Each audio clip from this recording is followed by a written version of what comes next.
The National Zakat Foundation helps people in circumstances like those we've just heard about, and we thought we should explore the Muslim concept of giving, known as zakat, in the light of a statement this week from the World Energy Council, which says that we will need what they call radical generosity so that we don't, and I'm quoting their chief executive here, move this from a cost of living crisis to a cost of lives crisis.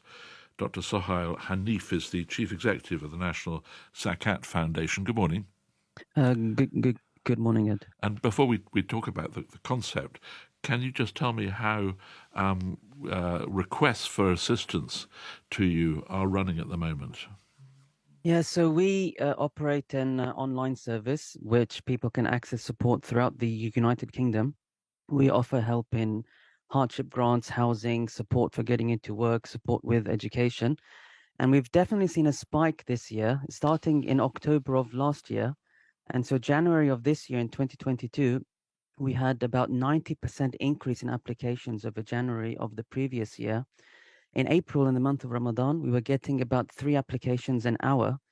And so we're servicing about an average of 1,500 people a month.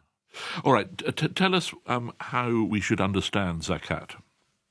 So zakat is obligatory alms in Islam. Muslims have to pay every year if they're above a particular threshold of wealth. Now, it is meant to be paid within the faith community, especially those who live in the locality in which one lives. And so you could say it's obligatory alms whose purpose is to further the cause of faith and solidarity where a person lives. And it's a subset of the wider branch of giving in Islam, which is called sadaqah or charity. So this idea of radical generosity, by which I think the World Energy Council means helping a neighbour essentially and not simply relying on the government, that sounds as if that very much is in harmony with that kind of approach. It's completely in harmony, and it's something that we all have to rise up to.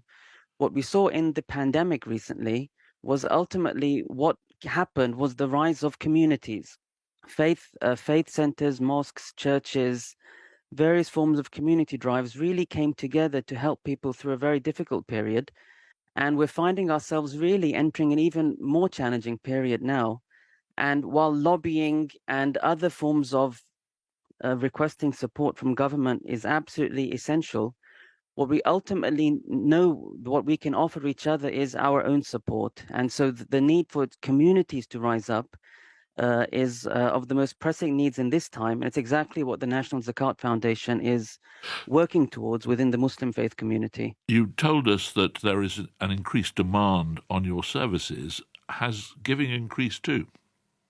Giving has increased actually, and so we saw in this Ramadan. Ramadan is the main month in which Muslims pay their zakat, and we saw about a 30% increase in our zakat income over last year. And so what we are seeing is a greater appreciation that there really is need within the UK. The Muslim community historically has been sending most of their zakat overseas to causes in various parts in the Muslim world. But what we're seeing now is a shift to a real recognition that there really is need and there really are people struggling here in the UK. And so I think on both sides, people are stepping up now to offer support and solidarity. Just be clear on one point briefly, if you could. Is it essentially giving to help other Muslims? So zakat is, like I said, it's an obligatory alms for Muslims in need, because the idea is that, or the idea of zakat is that faith is meant to be like family. And when someone is within the faith community, they should feel they're part of a family of support. Sure. And so zakat is about solidarity within faith community. But I want to stress zakat is only a small subset of Muslim giving. Well, and so forgive me, we'll just leave it there. We've run out of time, but you made the point that there's a broader approach as well. Dr. Hanif, thank you very much indeed for talking to us this morning.